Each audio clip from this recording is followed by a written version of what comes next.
हाँ जी, सत श्री अकाल जी। ते तुहाडा सब दा एक बार फिर तो स्वागत है फैक्ट पंजाब ਵੱਲੋਂ। ते अज असीं फिर कुछ नਵੇਂ रहस्यमई फैक्ट लैके हाजिर होए हाँ। हाँ जी, गल करदे हां दुनिया के सब तो वध मुकदमे दर्ज करने वाले व्यक्ति बारे।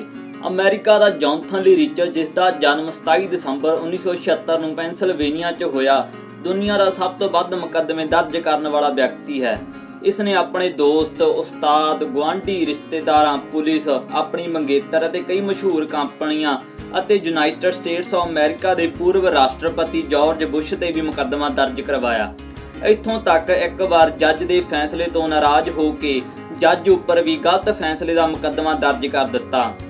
इस वल्लों अमेरिका के ਵੱਖ-ਵੱਖ अदालतां विच दर्ज किए गए मुकदमे लगभग 2600 के आस पास हैं। बहुत सारे मुकदमे कारण ते जदों गिनीज बुक ऑफ रिकॉर्ड ने इसका नाम रिकॉर्ड विच दर्ज करना चाहया तां इसने जिंदगी विच दखलअंदाजी लई उन्हां ते भी मुकदमा ठोक दिता। इन्हां ਵੱਖ-ਵੱਖ मुकदमिਆਂ विच ਉਹ 8 ਲੱਖ तो भी वध डॉलर जित चुकिया है। उसके रिकॉर्ड नूं देखण तो यह पता लगता है कि उसने उन्हां व्यक्तियों ते भी मुकदमा दर्ज किया जो इस दुनिया ते नहीं हैं, जिवें कि अडोल्फ हिटलर ते उन्हां दी नैशनल सोशलिस्ट पार्टी। जदों उसनूं एक टीवी शो विच बुलाया गया, किसी गल ते शो वाले उस उत्ते हस पए तां उसने बेइज्जती दा उन्हां उत्ते भी मुकदमा धर दिता। इस केस लई भी उसनूं $50,000 हरजाने वजों मिल गया। की तुसीं अजिहे बदकिस्मत आदमी बारे जानना चाहुंदे हो जिस ते एक नहीं, दो नहीं, सगों 4 वार बिजली डिगी? अजिहा ही कुछ British officer major Walter Summerford की जिंदगी विच वापरिया। अपनी जिंदगी के दौरान वाल्टर ते 3 वार बिजली डिगी ते 1 वार मरण तो बाद उसकी कबर उत्ते। नैशनल स्पेस स्टॉर्म्स लैबोरेटरी के अकॉर्डिंग एक व्यक्ति के उपर जिंदगी च बिजली डिंगण की संभावना 13,000 चों 1 हुंदी है। आसमानी बिजली 1 वोल्ट, जिसनूं पंजाबी च बिजली की धारा भी कह दिता जाता है, इसका तापमान 50,000 डिग्री फारनहीट हुंदा है ते सूरज की सतह के ताप नालों 5 गुणा ज़्यादा। इस दे डिगण ते बचण की संभावना उंज तां 0 के बराबर है, पर दिमागी ते दिल दीआं बीमारियां तो ग्रस्त लोग कदे-कदे बच जाते हैं। मेजर वाल्टर दे पहली बार बिजली 1918 विच पहले विश्व युद्ध दौरान डिगी। इस दौरान उसका सज्जा हिस्सा पैरालाइज हो गया। काम तो रिटायर हो के 1924 विच उसने वैनकूवर कैनेडा च रहना शुरू किया ते इत्थे भी एक दिन मच्छियां फड़न लई ਉਹ गलत टाइम ਅਤੇ गलत दरख्त हेठां बैठ गया ਤੇ उस दरख्त ते भी उसते दूसरी बार बिजली डिगी। ਉਹ ਹਾਲੇ ਆਪਣੀ ਬਿਮਾਰੀ ਤੋਂ ਉੱਭਰ ਕੇ ਬਾਹਰ ਹੀ ਨਿਕਲਿਆ ਸੀ ਤੇ ਮਸਾ ਤੁਰਨ ਲੱਗਾ ਸੀ ਤਦ ਅਚਾਨਕ 1930 ਵਿੱਚ ਉਸਦੇ ਬਾਹਰ ਨਿਕਲਣ ਤੇ ਉਸਦੇ ਉੱਪਰ ਤੀਸਰੀ ਵਾਰ ਬਿਜਲੀ ਡਿਗੀ। ਇਸ ਤਰ੍ਹਾਂ ਉਹ ਪੂਰੀ ਤਰ੍ਹਾਂ ਪੈਰਾਲਾਈਜ਼ ਹੋ ਗਿਆ। 1932 ਵਿੱਚ ਉਸਦੀ ਮੌਤ ਹੋ ਗਈ ਤੇ ਉਸਨੂੰ ਦਫਨਾ ਦਿੱਤਾ ਗਿਆ। ਉਸਦੀ ਮੌਤ ਤੋਂ ਠੀਕ 4 ਸਾਲ ਬਾਅਦ ਫਿਰ ਉਸਦੀ ਕਬਰ ਤੇ ਬਿਜਲੀ ਡਿਗੀ। ਸੋ ਹਰੇਕ 6 ਸਾਲ ਦੇ ਫਰਕ ਨਾਲ ਉਸ ਤੇ ਲਗਾਤਾਰ ਬਿਜਲੀ ਡਿੱਗਦੀ ਰਹੀ। ਇਹ ਸਿਰਫ ਇੱਕ ਇਤਫਾਕ ਸੀ ਜਾਂ ਕੀ ਕੁਝ ਮਾਹਿਰ ਇਸ ਬਾਰੇ ਨਹੀਂ ਦੱਸ ਸਕਦੇ।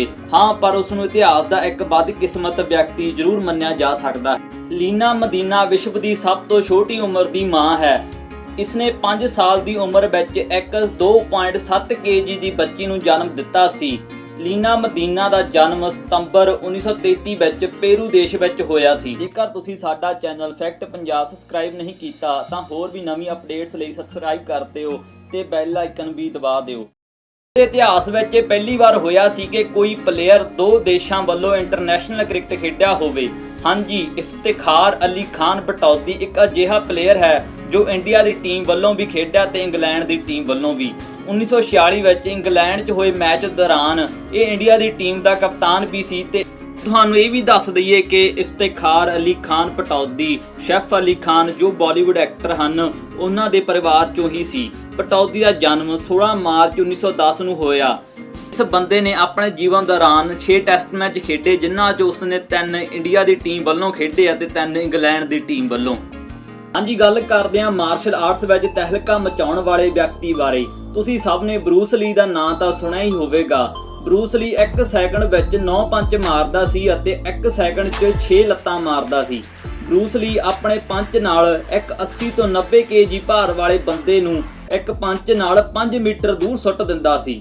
ਬਰੂਸ ਲੀ ਦਾ ਜਨਮ 27 ਨਵੰਬਰ 1940 ਨੂੰ ਸੈਨ ਫਰਾਂਸਿਸਕੋ ਕੈਲੀਫੋਰਨੀਆ ਵਿੱਚ ਹੋਇਆ। ਬਰੂਸ ਲੀ ਮਾਰਸ਼ਲ ਆਰਟਸ ਦੇ ਨਾਲ ਫਿਲਮ ਸਟਾਰ ਵੀ ਸੀ। ਉਹਨਾਂ ਨੇ 3 ਮਹੀਨੇ ਦੀ ਉਮਰ ਵਿੱਚ ਹੀ ਇੱਕ ਫਿਲਮ ਵਿੱਚ ਬੱਚੇ ਦਾ ਰੋਲ ਅਦਾ ਕੀਤਾ। 16 ਦੀ ਉਮਰ ਤੱਕ ਬਰੂਸ ਲੀ ਨੇ 20 ਫਿਲਮਾਂ ਵਿੱਚ ਕੰਮ ਕੀਤਾ। ਮਾਰਸ਼ਲ ਆਰਟਸ ਦੀ ਟ੍ਰੇਨਿੰਗ ਬਰੂਸ ਲੀ ਨੇ ਜਿਪ ਮੈਨ ਤੋਂ ਲਈ, ਜੋ ਮੰਨੇ ਪਰਮੰਨੇ ਮਾਰਸ਼ਲ ਆਰਟਸ ਸਨ।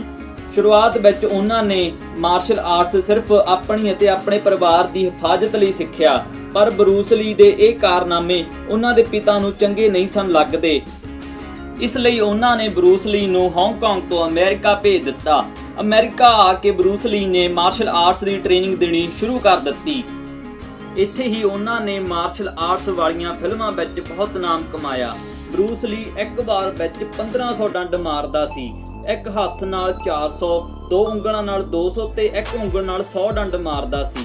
ਫਿਲਮਾਂ 'ਚ ਸ਼ੂਟਿੰਗ ਦੌਰਾਨ ਉਹਨਾਂ ਦੇ ਲੜਨ ਦੀ ਸਪੀਡ ਇੰਨੀ ਜ਼ਿਆਦਾ ਹੁੰਦੀ ਸੀ ਕਿ ਕੈਮਰੇ ਸਲੋ ਕਰਨਾ ਪੈਂਦਾ ਸੀ ਤਾਂ ਕਿ ਕੋਈ ਇਹ ਨਾ ਆਖ ਸਕੇ ਕਿ ਬਰੂਸ ਲੀ ਨਕਲੀ ਐਕਟਿੰਗ ਕਰ ਰਿਹਾ ਹੈ। ਉਹ 0.5 ਸੈਕਿੰਡ ਵਿੱਚ ਖੜੇ ਇਨਸਾਨ ਨੂੰ ਥੱਲੇ ਸੁੱਟ ਦਿੰਦੇ ਸਨ। ਲਾਇਬੇਰੀਆ ਦੇ ਪੂਰਵ ਰਾਸ਼ਟਰਪਤੀ ਚਾਰਲਸ ਕਿੰਗ ਦੇ ਨਾਮ ਅਨੋਖਾ ਗਿਨੀਜ਼ ਬੁੱਕ ਵਰਲਡ ਰਿਕਾਰਡ ਦਰਜ ਹੈ ਤੇ ਇਹ record most fraudulent election reported in history ਦੇ ਨਾਮ ਤੇ ਦਰਜ ਹੈ, ਮਤਲਬ ਸਭ ਤੋਂ ਵੱਧ ਵੋਟਾਂ ਦੇ ਘਪਲੇ ਦਾ। ਇਹ ਸਭ ਦੱਸਣ ਤੋਂ ਪਹਿਲਾਂ ਤੁਹਾਨੂੰ ਲਾਇਬੇਰੀਆ ਦੇ ਇਸ ਰਾਸ਼ਟਰਪਤੀ ਬਾਰੇ ਦੱਸ ਦਈਏ। ਚਾਰਲਸ ਕਿੰਗ ਦਾ ਪੂਰਾ ਨਾਮ ਚਾਰਲਸ ਡਨਬਰ ਵਰਗਸ ਕਿੰਗ ਸੀ ਤੇ ਚਾਰਲਸ ਕਿੰਗ ਦਾ ਜਨਮ 12 ਮਾਰਚ 1875 ਨੂੰ ਮੋਨਰੋਵੀਆ ਲਾਇਬੇਰੀਆ ਵਿੱਚ ਹੋਇਆ। ਵੱਡੇ ਹੋਣ ਤੇ ਚਾਰਲਸ ਨੇ ਪੋਲਿਟਿਕਸ 'ਚ ਜਾਣ ਦਾ ਫੈਸਲਾ ਲਿਆ। ਉਹਨਾਂ ਨੇ ਟਰੂ ਵੇਹ ਪਾਰਟੀ ਨੂੰ ਚੁਣਿਆ ਤੇ ਇਸ ਪਾਰਟੀ ਵਿੱਚ ਰਹਿ ਕੇ ਹੀ ਉਹਨਾਂ ਨੇ ਲਾਇਬੇਰੀਆ ਦੇ 17ਵੇਂ ਰਾਸ਼ਟਰਪਤੀ ਹੋਣ ਦਾ ਖਿਤਾਬ ਹਾਸਲ ਕੀਤਾ। ਚਾਰਲਸ ਦਾ ਕਾਰਜਕਾਲ 1920 ਤੋਂ 1930 ਤੱਕ ਦਾ ਸੀ। 1927 'ਚ ਹੋਈਆਂ ਜਨਰਲ ਪ੍ਰੈਜ਼ੀਡੈਂਸ਼ੀਅਲ ਇਲੈਕਸ਼ਨ 'ਚ ਚਾਰਲਸ ਕਿੰਗ ਨੂੰ ਬਹੁਤ ਜ਼ਿਆਦਾ ਲੀਡ ਨਾਲ ਜਿੱਤ ਹਾਸਲ ਹੋਈ। ਆਫੀਸ਼ੀਅਲ ਸਟੇਟਮੈਂਟ ਦੇ ਅਨੁਸਾਰ ਕਿੰਗ ਨੂੰ 2,34,000 ਵੋਟਾਂ ਪਈਆਂ, ਜਦਕਿ ਲਾਇਬੇਰੀਆ ਦੇ ਰਜਿਸਟਰਡ ਵੋਟਰਾਂ ਦੀ ਗਿਣਤੀ ਸਿਰਫ 15,000 ਸੀ, ਮਤਲਬ ਕਿ ਕਿੰਗ ਨੂੰ 15 ਗੁਣਾ ਜ਼ਿਆਦਾ ਵੋਟਾਂ ਪਈਆਂ। ਇਸ ਤਰ੍ਹਾਂ ਇਸ ਬੰਦੇ ਚਾਰਲਸ ਕਿੰਗ ਨੇ ਇਤਿਹਾਸ ਵਿੱਚ ਸਭ ਤੋਂ ਵੱਧ ਧੋਖਾਧੜੀ ਵਾਲੀਆਂ ਚੋਣਾਂ ਲਈ ਗਿਨੀਜ਼ ਬੁੱਕ ਵਰਲਡ ਰਿਕਾਰਡ ਵਿੱਚ ਆਪਣਾ ਨਾਮ ਦਰਜ ਕਰਵਾਇਆ। ਹੁਣ ਤੁਹਾਨੂੰ ਦੱਸਾਂਗੇ ਕਿ ਸੰਸਾਰ ਦੀ ਸਭ ਤੋਂ ਪਹਿਲੀ ਫੋਨ ਕਾਲ ਕਿਸ ਬੰਦੇ ਨੇ ਕੀਤੀ ਸੀ। ਸੰਸਾਰ ਦੀ ਸਭ ਤੋਂ ਪਹਿਲੀ ਫੋਨ ਕਾਲ ਮਾਰਟਨ ਕੂਪਰ ਨੇ 3 ਅਪ੍ਰੈਲ 1973 ਵਿੱਚ ਕੀਤੀ ਸੀ ਅਤੇ ਮਜ਼ੇ ਦੀ ਗੱਲ ਇਹ ਹੈ ਕਿ ਇਹ ਕਾਲ ਉਸਨੇ ਆਪਣੇ ਵਿਰੋਧੀ ਕੰਪਨੀ ਨੂੰ ਕੀਤੀ ਸੀ। ਉਸਨੇ ਫੋਨ ਲਾਇਆ ਸਿਰਫ ਇਹ ਦੱਸਣ ਲਈ ਕਿ ਉਸਨੇ ਫੋਨ ਬਣਾ ਦਿੱਤਾ ਹੈ। ਹੁਣ ਤੁਸੀਂ ਸੋਚਦੇ ਹੋਵੋਗੇ ਕਿ ਫੋਨ ਤਾਂ ਮਾਰਟਨ ਕੂਪਰ ਨੇ ਬਣਾਇਆ ਸੀ ਤਾਂ ਉਸਨੇ ਕਿਸੇ ਹੋਰ ਦੇ ਫੋਨ ਉੱਤੇ ਕਿਵੇਂ ਕਾਲ ਕੀਤੀ। ਇਹ ਕਾਲ ਮਾਰਟਨ ਕੂਪਰ ਨੇ ਉਹਨਾਂ ਦੇ ਲੈਂਡਲਾਈਨ ਤੇ ਕੀਤੀ ਸੀ। ਸੋ ਪਹਿਲਾ ਫੋਨ ਮੋਟੋਰੋਲਾ ਕੰਪਨੀ ਨੇ ਬਣਾਇਆ ਸੀ ਅਤੇ ਇਸ ਫੋਨ ਦਾ ਨਾਮ ਡਾਇਆਟੈਕ ਫੋਨ ਸੀ। ਇਹ ਫੋਨ 9 ਇੰਚ ਲੰਬਾ ਸੀ ਅਤੇ ਇਸ ਦਾ ਭਾਰ 2.5 ਪਾਉਂਡ ਦੇ ਕਰੀਬ ਸੀ, ਮਤਲਬ ਕਿ 1.1 ਕਿਲੋ। ਇਸ ਦੀ ਬੈਟਰੀ ਸਿਰਫ 38 ਮਿੰਟ ਤੱਕ ਹੀ ਚੱਲਦੀ ਸੀ ਇੱਕ ਵਾਰ ਚਾਰਜ ਕਰਨ ਤੇ। ਹੁਣ ਅਸੀਂ ਗੱਲ ਕਰਾਂਗੇ ਉਸ ਵਿਅਕਤੀ ਬਾਰੇ ਜੋ ਪਿਛਲੇ 60 ਸਾਲਾਂ ਤੋਂ ਨਹੀਂ ਨਹਾਇਆ ਹੈ। ਹਾਂਜੀ, ਅਮਊ ਹੈਜੀ ਨਾਂ ਦਾ ਇੱਕ ਬੰਦਾ ਹੈ ਜਿਸ ਦੀ ਅੱਜ ਦੇ ਟਾਈਮ 'ਚ ਲਗਭਗ ਉਮਰ 80 ਸਾਲ ਦੇ ਕਰੀਬ ਹੈ। ਇਹ ਵਿਅਕਤੀ ਈਰਾਨ ਦੇ ਸਾਊਥਨ ਹਿੱਸੇ ਵਿੱਚ ਇੱਕ ਪਿੰਡ ਤੇਜਗਾ ਵਿੱਚ ਰਹਿੰਦਾ ਹੈ। ਇਸ ਦੀ ਉਮਰ ਉਦੋਂ ਲਗਭਗ 20 ਸਾਲ ਸੀ ਜਦੋਂ ਇਸ ਵਿਅਕਤੀ ਨੇ ਨਹਾਉਣਾ ਛੱਡ ਦਿੱਤਾ ਸੀ ਤੇ ਅੱਜ ਇਸ ਨੂੰ ਪੂਰੇ 60 ਸਾਲ ਹੋ ਗਏ ਹਨ। ਇਹ ਆਦਮੀ ਪਾਣੀ ਤੋਂ ਪੂਰੀ ਤਰ੍ਹਾਂ ਨਫ਼ਰਤ ਮੰਨਦਾ ਹੈ। ਇਸ ਨੂੰ ਨਹਾਉਣ ਦੀ ਸਲਾਹ ਦੇਣਾ ਇਸ ਨੂੰ ਬਹੁਤ ਜ਼ਿਆਦਾ ਗੁੱਸਾ ਦਿਲਾਉਂਦਾ ਹੈ। ਹੋਰ ਤਾਂ ਹੋਰ ਇਹ ਤਾਜ਼ੀ ਸਬਜ਼ੀ ਜਾਂ ਹੋਰ ਕੁਝ ਵੀ ਤਾਜ਼ਾ ਨਹੀਂ ਖਾਂਦਾ। ਇੱਕ ਦਿਨ ਵਿੱਚ ਘੱਟੋ ਘੱਟ 5 ਲੀਟਰ ਪਾਣੀ ਪੀਂਦਾ ਹੈ ਤੇ ਉਹ ਵੀ ਸਿਰਫ ਇੱਕ ਸੜੇ ਜਿਹੇ ਕੇਨ ਵਿੱਚ। ਇਸ ਦਾ ਮਨਪਸੰਦ ਖਾਣਾ ਮਰੇ ਹੋਏ ਜਾਨਵਰਾਂ ਦਾ ਮਾਂਸ ਖਾਣਾ ਹੈ। ਜੇਕਰ ਕੋਈ ਇਸ ਨੂੰ ਸਾਫ਼ ਖਾਣਾ ਖਾਣ ਨੂੰ ਆਖੇ ਤਾਂ ਇਹ ਪਾਗਲਾਂ ਵਾਂਗ ਵਿਹਾਰ ਕਰਦਾ ਹੈ।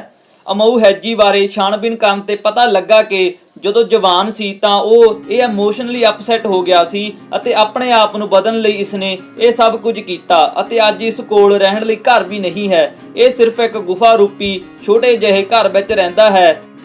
ਉਸ ਕੋਲ ਠੰਡ ਤੋਂ ਬਚਣ ਲਈ ਇੱਕ ਟੋਪੀ ਹੈ ਤੇ ਆਪਣੇ ਵਾਲ ਵੀ ਨਹੀਂ ਕਟਾਉਂਦਾ। ਉਹ ਵਾਲਾਂ ਨੂੰ ਕੱਟਣ ਦੇ ਲਈ ਆਪਣੇ ਸਿਰ ਨੂੰ ਇੱਕ ਬਲ ਦੀ ਲਾੜ ਤੇ ਰੱਖ ਕੇ ਵਾਲ ਮਚਾ ਦਿੰਦਾ ਹੈ। ਸੋ ਇਹ ਇੱਕ ਲਾਈਫ ਸਟਾਈਲ ਹੈ ਇਸ ਇਨਸਾਨ ਦਾ ਤੇ ਅੱਜ ਇਸ ਇਨਸਾਨ ਨੂੰ ਨਾ ਤਾਂ ਕੁਝ ਪਾਉਣ ਦੀ ਇੱਛਾ ਹੈ ਤੇ ਨਾ ਕੁਝ ਗਵਾਉਣ ਦਾ ਡਰ। ਜੇਕਰ ਤੁਹਾਡਾ ਵੀ ਮਿੱਤਰ ਆਉਣ ਵਾਲੇ ਸਮੇਂ ਵਿੱਚ ਇਹ ਰਿਕਾਰਡ ਤੋੜ ਸਕਦਾ ਹੈ ਤਾਂ ਉਸ ਦਾ ਨਾਂ ਕਮੈਂਟ ਬਾਕਸ ਵਿੱਚ ਜ਼ਰੂਰ ਲਿਖਣਾ। ਮਲੇਸ਼ੀਆ ਦੇ 99 ਸਾਲਾ ਵਿਅਕਤੀ ਲਿਓ ਥਾਓ ਲਿਨ ਨੂੰ ਚੁੰਬਕੀ ਮੈਨ ਵੀ ਕਿਹਾ ਜਾਂਦਾ ਹੈ। ਉਹਨਾਂ ਦੇ ਸਰੀਰ ਵਿੱਚ ਅਜਿਹੀ ਚੁੰਬਕੀ ਸ਼ਕਤੀ ਹੈ ਕਿ ਭਾਰੀ ਲੋਹੇ ਦੀਆਂ ਵਸਤਾਂ ਸਰੀਰ ਨਾਲ ਜੁੜ ਜਾਂਦੀਆਂ ਹਨ। ਲਿਓ ਥਾਓ ਲਿਨ ਦਾ ਜਨਮ 31 ਮਾਰਚ 1930 ਨੂੰ ਮਲੇਸ਼ੀਆ 'ਚ ਹੋਇਆ। ਉਹਨਾਂ ਨੂੰ ਇੱਕ ਮੈਗਨੇਟ ਮੈਨ, ਚੁੰਬਕੀ ਮੈਨ ਅਤੇ ਮਿਸਟਰ ਮੈਗਨੇਟ ਜਿਹੇ ਕਈ ਨਾਵਾਂ ਨਾਲ ਜਾਣਿਆ ਜਾਂਦਾ ਹੈ। ਉਹ ਆਪਣੀ ਇਸ ਸ਼ਕਤੀ ਨਾਲ 2 ਕਿਲੋ ਤੋਂ ਲੈ ਕੇ 36 ਕਿਲੋ ਤੱਕ ਦਾ ਭਾਰ ਆਪਣੇ ਸਰੀਰ ਨਾਲ ਖਿੱਚ ਸਕਦੇ ਹਨ। ਇੱਕ ਵਾਰ ਤਾਂ ਉਹਨਾਂ ਨੇ ਇੱਕ ਕਾਰ ਨੂੰ ਵੀ ਖਿੱਚਿਆ ਸੀ। ਉਹਨਾਂ ਦੇ ਅੰਦਰ ਕੋਈ ਚੁੰਬਕੀ ਪਦਾਰਥ ਨਹੀਂ ਹੈ ਜੋ ਇਸ ਸਭ ਲਈ ਜ਼ਿੰਮੇਵਾਰ ਹੋਵੇ। Malaysia the university of technology ਨੇ ਇਹ ਸਾਬਤ ਕੀਤਾ ਹੈ ਕਿ ਉਹਨਾਂ ਦੇ ਸਰੀਰ ਵਿੱਚ ਕੋਈ ਵੀ ਮੈਗਨੇਟਿਜ਼ਮ ਨਹੀਂ ਹੈ, ਪਰ ਉਹਨਾਂ ਦੇ ਸਰੀਰ ਵਿੱਚ ਰਗੜ ਸ਼ਕਤੀ ਬਹੁਤ ਜ਼ਿਆਦਾ ਹੈ ਜਿਹੜੀ ਕਿ ਸਕਸ਼ਨ ਇਫੈਕਟ ਪੈਦਾ ਕਰਦੀ ਹੈ। ਸਕਸ਼ਨ ਇਫੈਕਟ ਮਤਲਬ ਕਿ ਚੂਸਣ ਸ਼ਕਤੀ, ਭਾਵ ਕਿ ਉਸਦੇ ਸਰੀਰ ਦੀ ਚਮੜੀ ਵਸਤੂ ਨੂੰ ਖਿੱਚ ਸਕਦੀ ਹੈ ਤੇ ਪਕੜ ਸਕਦੀ ਹੈ। ਇਹੀ ਗੁਣ ਹੁਣ ਉਹਨਾਂ ਦੇ ਪੁੱਤਰਾਂ ਤੇ 3 ਪੋਤਿਆਂ ਵਿੱਚ ਵੀ ਹਨ। ਇਹ ਇੱਕ ਹੁਣ ਮੈਗਨੇਟ ਫੈਮਿਲੀ ਦੇ ਵਜੋਂ ਜਾਣੀ ਜਾਂਦੀ ਹੈ। ਹੁਣ ਗੱਲ ਕਰਾਂਗੇ ਅੱਜ ਦੇ ਸਭ ਤੋਂ ਅਖੀਰਲੇ ਫੈਕਟ ਬਾਰੇ। ਅਲਜੀਰੀਆ ਦੇਸ਼ ਦੇ ਹਮਜ਼ਾ ਨਾਮ ਦੇ ਇਸ ਵਿਅਕਤੀ ਨੇ 217 ਬੈਂਕਾਂ ਨੂੰ ਹੈਕ ਕਰਕੇ 21,000 ਕਰੋੜ ਰੁਪਏ ਲੁੱਟੇ ਅਤੇ ਸਾਰੇ ਪੈਸੇ ਅਫਰੀਕਾ ਤੇ ਪੈਲਸਟਾਈਨ ਦੇਸ਼ 'ਚ ਗਰੀਬਾਂ ਨੂੰ ਦਾਨ ਕਰ ਦਿੱਤੇ। ਬਾਅਦ ਵਿੱਚ ਫੜੇ ਜਾਣ ਤੇ ਉਸ ਨੂੰ ਫਾਂਸੀ ਦਿੱਤੀ ਗਈ, ਪਰ ਫਾਂਸੀ ਦਾ ਰੱਸਾ ਗਲ ਵਿੱਚ ਹੋਣ ਦੇ ਬਾਵਜੂਦ ਵੀ ਉਸ ਦੇ ਚਿਹਰੇ ਤੇ ਇੱਕ ਵੱਖਰੀ ਖੁਸ਼ੀ ਸੀ। ਕੁਝ ਅਜਿਹੇ ਵੀ ਲੋਕ ਹੁੰਦੇ ਹਨ ਜਿਨ੍ਹਾਂ ਦਾ ਕੰਮ ਕਰਨ ਦਾ ਤਰੀਕਾ ਤਾਂ ਗਲਤ ਹੁੰਦਾ ਹੈ, ਪਰ ਉਹਨਾਂ ਦੇ ਕੰਮ ਵਿੱਚ ਵੀ ਭਲਾਈ ਹੁੰਦੀ ਹੈ।